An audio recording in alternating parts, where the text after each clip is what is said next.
Welcome to Season 6 of the Casted Podcast, where we're back with more of our very own users. Why? Well, because by becoming a Casted customer, it's pretty clear how committed you are, not only to podcasting as a key piece of the future of your marketing efforts, but also to the bigger picture of how these shows all fit into their integrated marketing strategies.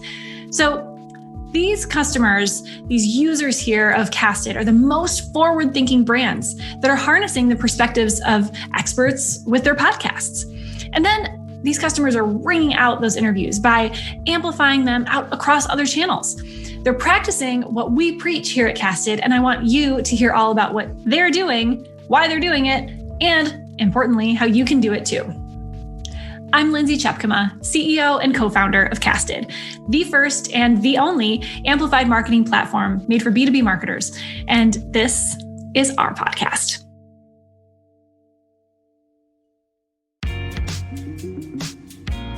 Today, I'm talking with Zac Darnell and Kelly Wilson of SEP.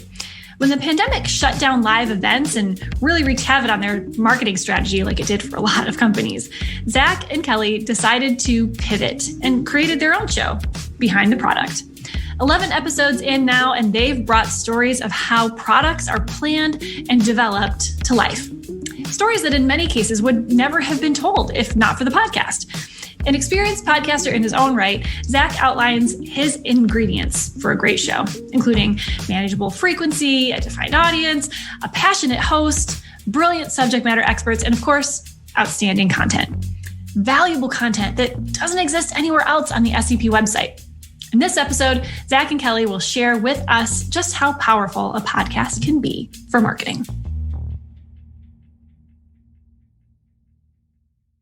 Zac, Kelly, thank you so much for being here. I'm excited to have this conversation with you today. Thanks for having us. Yeah, and thanks. Somebody owes someone else a Coke. So I'm excited because this is kind of like a full circle thing, because actually the first time that I met Zac was because I was coming on a show that he was doing, and that was a ton of fun, and we stayed in touch, and now you're here today. So tell me what you all are doing at SEP with Behind the Product, what that show's all about, and kind of how it came together, and then we'll go from there. So, okay, about a year ago now, we had been in the pandemic for about a month, and I'm a hyper extrovert and an external processor. So I like to talk to people, sometimes at walls, but mostly people. And I had been doing a personal show for a long time, and got an itch to try to start something at SEP. I thought we could use it as a way to connect with folks in a different way. And just sit down and have a conversation. You get so much more context in a conversation versus things like a blog post or even just a conference talk. Pitched the idea to Kelly and some of the other folks on the leadership team, and had a lot of support there, and we kind of got things started. It was really just wanting to explore some of the stories behind the products that we are often involved with a lot of our clients. And really, that's where a lot of the harder decisions and funner stories tend to happen. And we kind of wanted to explore that a little bit with the show, hence the name Behind the Product. Who are the people, the practices, and maybe the fun stories that are behind the things that we use every day. That's really where the idea came from. That's very cool. And I think what Zac learned real quickly. Now, Zac has been with SEP for a few years, and what he found real quick is you bring an idea to anybody at SEP. Everyone's like, "Hey, you go for it. You're doing it right." So you have an idea. It's like you got to take that and run with it. And the nice thing was Zac had the experience. He knew what he was doing, so it was pretty easy from a marketing side for me to say, "Yeah, let's give it a shot," because 2020 was a very different year for everybody. So we realized that events weren't going to happen. All that face-to-face things that we use for a lot of lead generation, we had to pivot real fast. And so the idea just naturally kind of happened at a perfect time for us to say, all right, let's give this a shot. Let's see if we can, get some more face-to-face time with some people and tell some stories. And so, that's how I got started.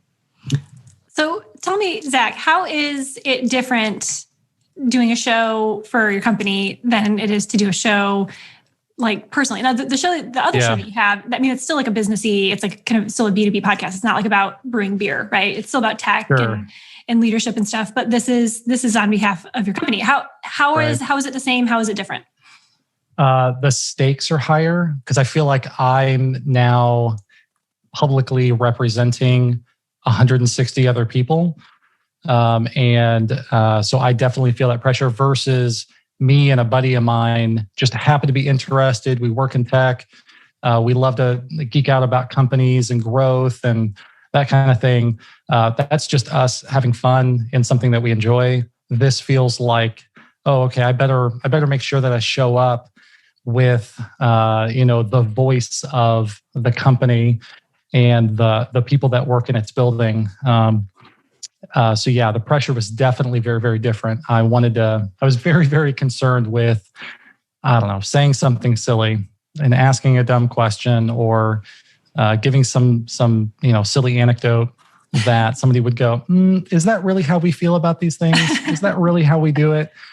So that's always in the back of my mind every time I interview somebody, which was one of the reasons why part of the model, I didn't want it to just be me.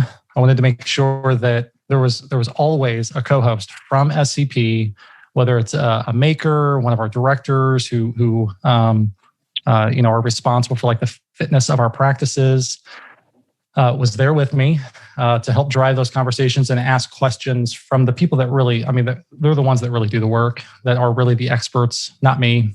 I can be a great champion and a great mouthpiece. But outside of that, they're the ones that really have some of the interesting stories to talk through. Good self-awareness. So Kelly, tell me how this has come together for you from your standpoint. Like you said, there's been a lot of pivoting for you and for your role and your strategy, I'm sure. How did this doing the show fit into that, and kind of where does it fit into your strategy now? Sure. Yeah, that's a really good question. I think part of our culture is giving back, and especially when it comes to knowledge sharing. So in the past, we do a lot of events. We go to conferences. We speak at meetups. It is a way for us to get face-to-face with people and show them what we do. So because we are building products for people, it's kind of hard to tell everybody's story in a unique way because we're behind a lot of NDAs. And so this is just a different way, whether it's just a friend in the industry or someone that we've worked with in the past that is willing to tell the story as well. It made it a little bit easier, I would say, from my perspective, to help tell the stories behind those. So we're lucky that 90% of our business is repeat and referral. People come to us, they use us, and then they attach to us. And that is awesome. So it's a marketer's dream, right? To be able to have that number. So our strategy, I think, pivoted because of the pandemic and everybody working from home. It's like, we can write blogs, we can send newsletters all day long, and that's what everybody else is doing. And it's no secret that podcasting is starting to increase in popularity. So I'm imagining our clients being at home, going on a walk, tired of sitting on Zooms and listening to things. So, for us, it's an experiment. Let's try it out. Let's see how this is working. Zach's done an amazing job, having great guests with great content. And so it's just a different way for us to connect. And yeah, feeling so far so good. I love it. That's great. So how far, now can I get everybody up to speed as far as how far into things you are? Because it's pretty new, but not so new anymore. How far into recording and everything, where are we at right now? Yeah, I think we are getting ready to launch episode number 11 on the 15th of April. At the time of this recording, it'll be the 15th of April. So when we started, we wanted to have a reasonable cadence that we could keep to. So we started with once per month. Maybe we'll increase that at some point. I think ideally, if we can build the momentum, try to do maybe twice a month, every other week. Yeah. But right now, I think we're on episode 11. Yeah. That's awesome because quite often people just assume that they need to do a weekly show every week forever and ever, right? And if they can't do that, then they're failing at doing a podcast. And so why even do it? And so you're seeing some great success. It's a great show. And you're doing it once a month right now. And like you said, you launched with a few for people to dig into, and that's great. It's enough to get some engagement. It's enough for people to sink their teeth into it and to kind of keep coming back for more. But you don't have to do it every week. Tell me a little bit about that decision. Was that something that you wrestled with, or were you like right off the bat, like, no, we don't have to do it every week? Well, you alluded to a personal show, little passion project of mine that I had been doing for maybe a year and a half prior to this. So I learned the hard way through that of not signing up for too much up front. So we tried to do like a much more often, shorter cadence. I don't know, whatever the correct phrasing is there.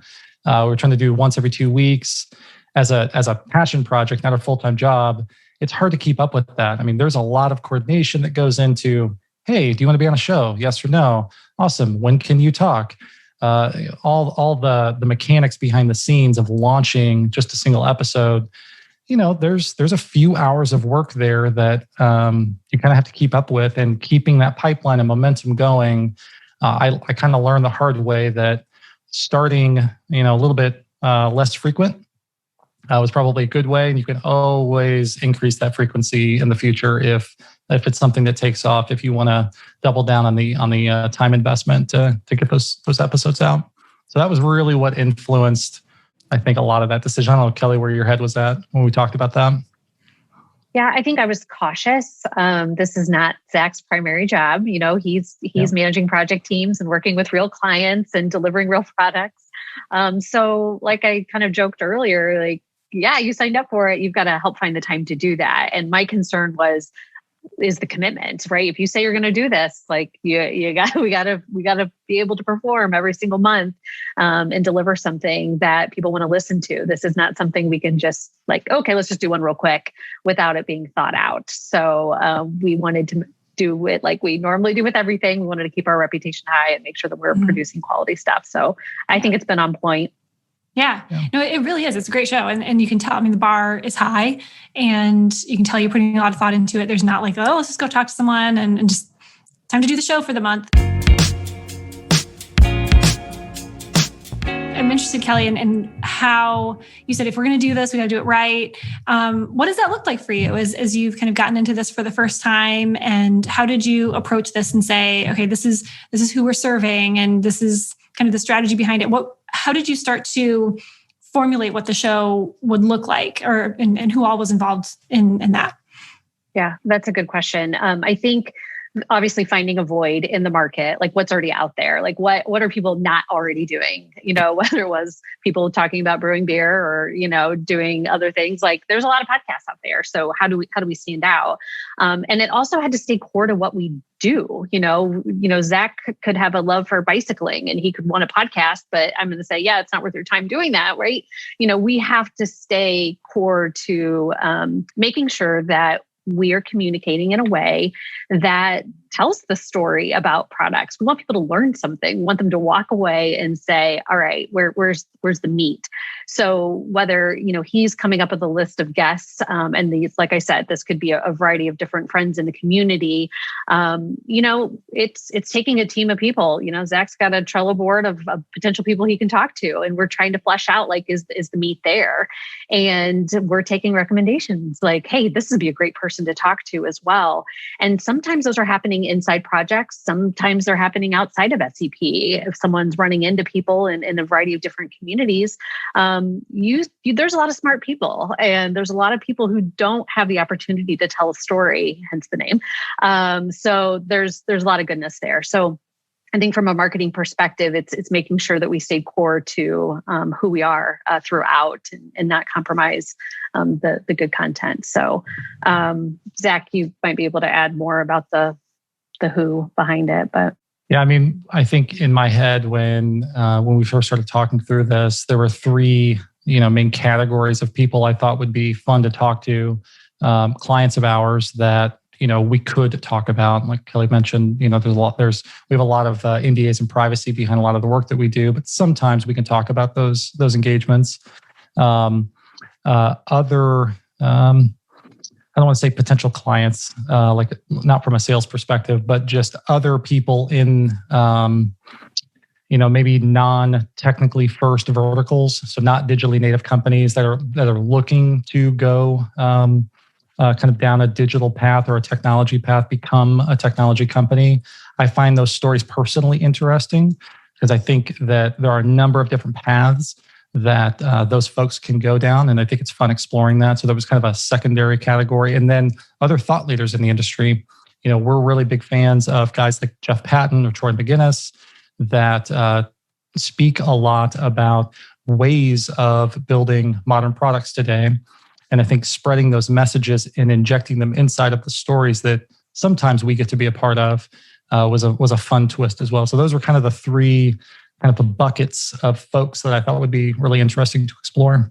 I love that. And I love that that the whole thing kind of started with who can we have great conversations with, right? Right. Like who can we talk to and talk with that our audience would love to listen in on that conversation, right? Yeah. Which is how you're ending up with a great show. So you have those conversations, you record it, you turn it into a show. Then what happens? What does your process look like? What do you do with the content? Where do you go from there? So mechanically now, we're actually using Casted's platform here in the last, I think, 6 months ish. We started to switch over and use the Casted platform, which is wonderful, by the way. So we now have audio editing help, which is great because the first few shows were me learning through YouTube and Googling on how to use GarageBand. So the audio and all of your abundant has, spare time as you're like, doing your job and doing a podcast and just learning how to also, do audio engineering. Just would you recommend that, Zac? No, I really wouldn't. To be fair though, if you just want to get started, there's a way to get started. But once you know that you want to take it more seriously, go find an expert because it's going to amp up the quality tenfold. Mm-hmm. So when we're done recording an episode, we also do a quick recap. So me and the co-host that came on, we'll do 5 to 10 minutes, and it's really just setting the stage for here's what you're going to hear, here's what we found interesting. So there's an opportunity for us to kind of inject our opinion about like, I really found this interesting, or you really found this interesting. And all of that gets shipped off to our audio engineer. We kind of do a little bit of back and forth tweaking. And then we have a canned intro and outro message that I actually might tweak for our next show. So quick preview.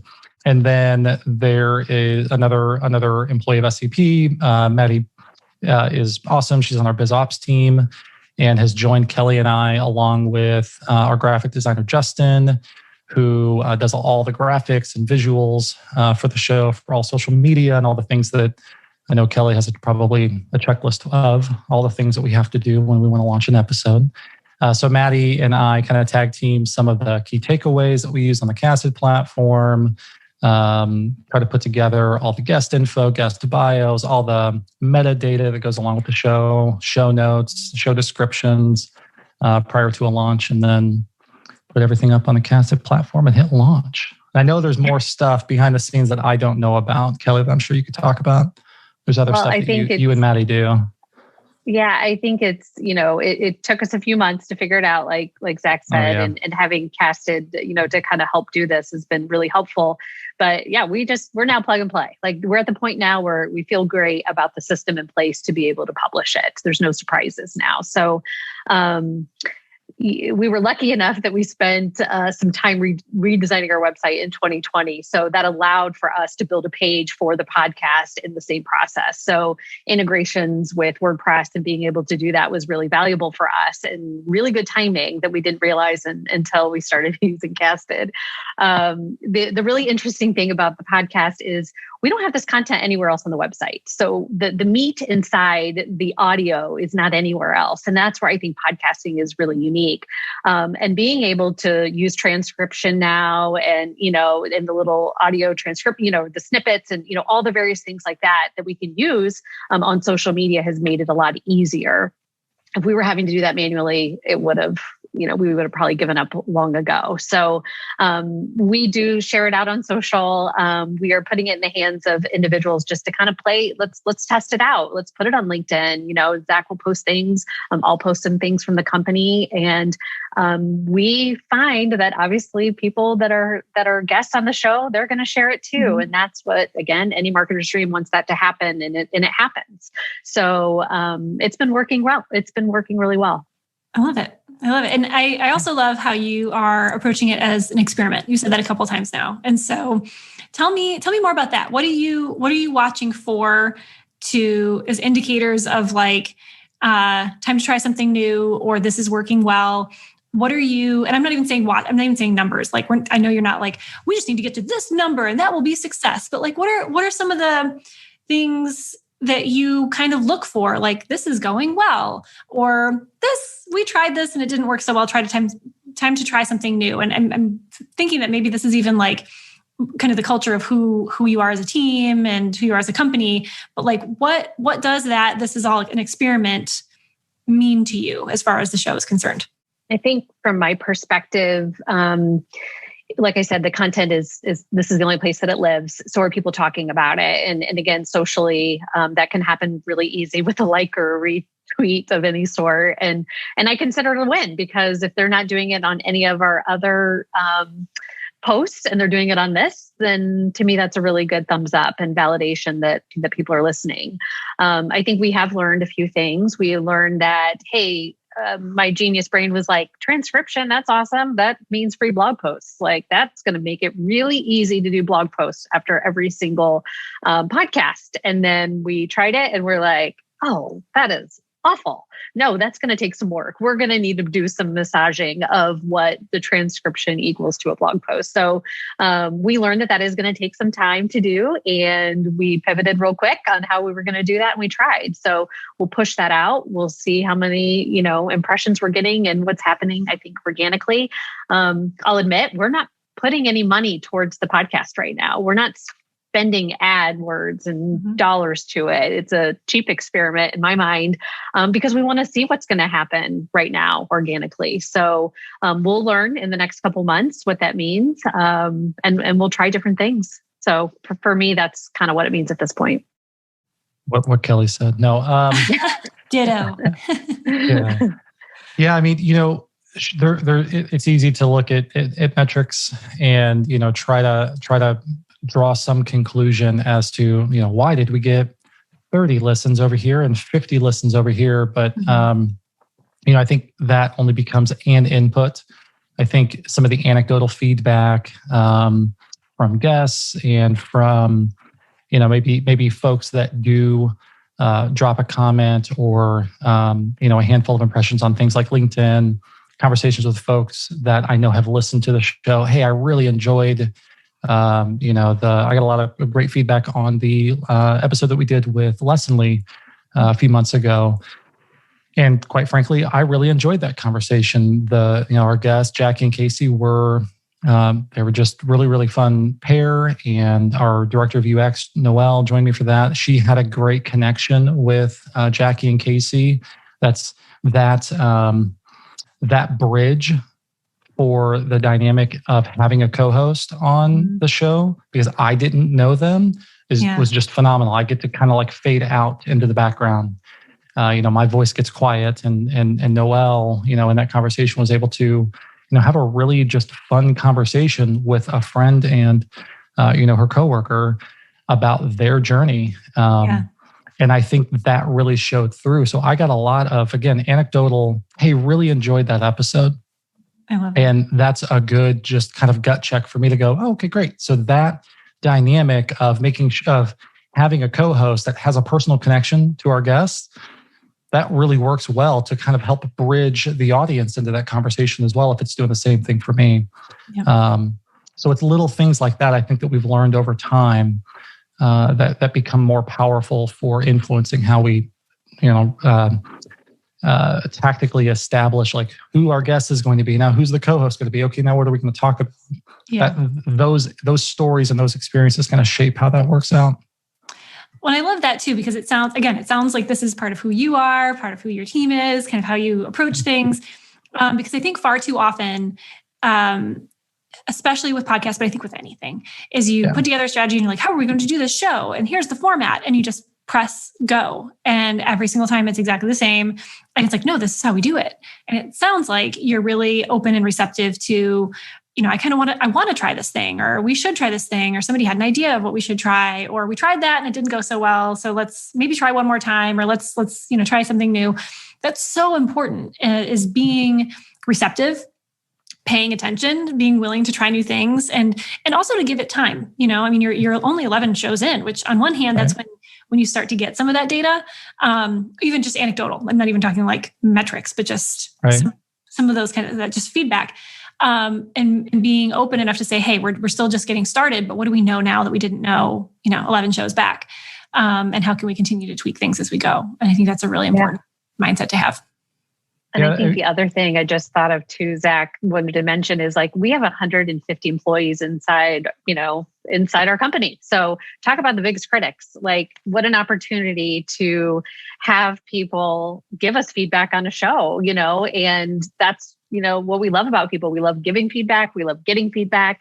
And we are always talking about getting better. And that is a cultural thing. So reminding ourselves that we've got 150 listeners inside of our own building too, that can give us feedback and help us learn and give us ideas is an important thing not to forget, because hopefully they're learning along the way as well. For sure. Yeah. Your most important audience and often most overlooked audience is your internal audience, is your own team, right? And if they're big fans, usually whatever you're doing is going to be a success. And if you can't get their attention, it's an early red flag. So that's great. Okay. So again, you're a good handful of shows in, you've got your stride, you're paying attention, you're making tweaks.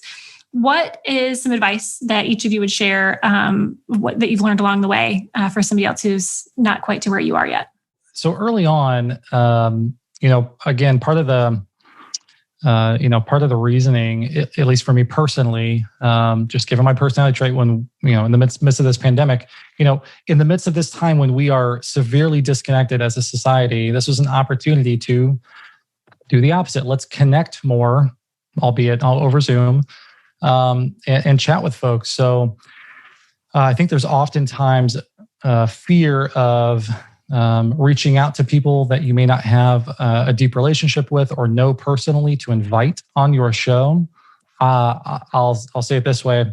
I have yet to be told, no, I don't want to be a guest on your show.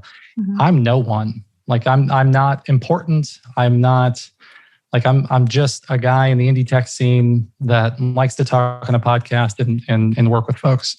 So I guess my first piece of advice is don't let that fear stop you from reaching out to somebody that you want to talk to and explore a topic with. Yeah. And just adding to that, two shows. So Casted. And then prior to that, I did a show for the company I worked with too. I think I got one no ever. And it was like, oh, I'm just really super busy. I would love to do it later. I don't think, and other than that, it's been, yes, of course. Like, I don't think I've ever gotten, hundreds of shows at this point, and I don't think I've ever had anyone tell me no. That's a good point. And my second one, and Kelly, I hope this isn't yours, but don't feel like you have to have a perfect plan and have a big team to do this. Like I said, hop behind a mic, get on Zoom, whatever, hit record. You don't have to have some perfect plan. There is no such thing as a perfect plan. There's no one size fits all. That's for sure. So mine, I would say, make sure that you're a podcast consumer first. So make sure that you're listening and learning to other podcasts.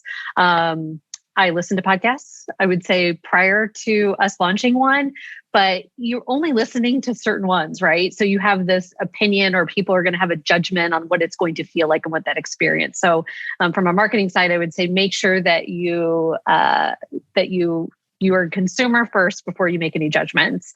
I think Zach's idea of finding someone, I think it's the passion. You have to find somebody who's passionate. And I think, would we have done this without Zach? No, we would not have. We just wouldn't have. It wouldn't have been something that I think we would have explored.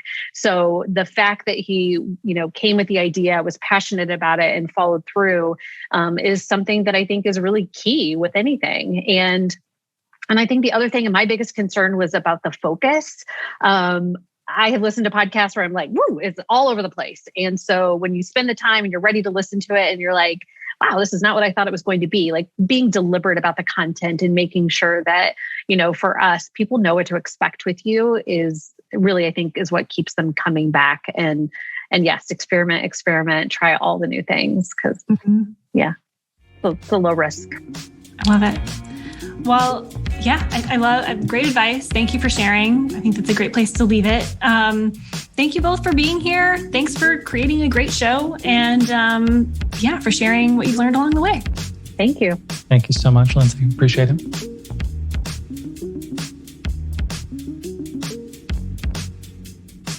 That's our show. Thanks so much for listening. And for more from today's guest and some pretty amazing content that they've inspired, visit casted.us and be sure to subscribe to our newsletter to get the latest on all things amplified marketing, B2B podcasting, and a lot more.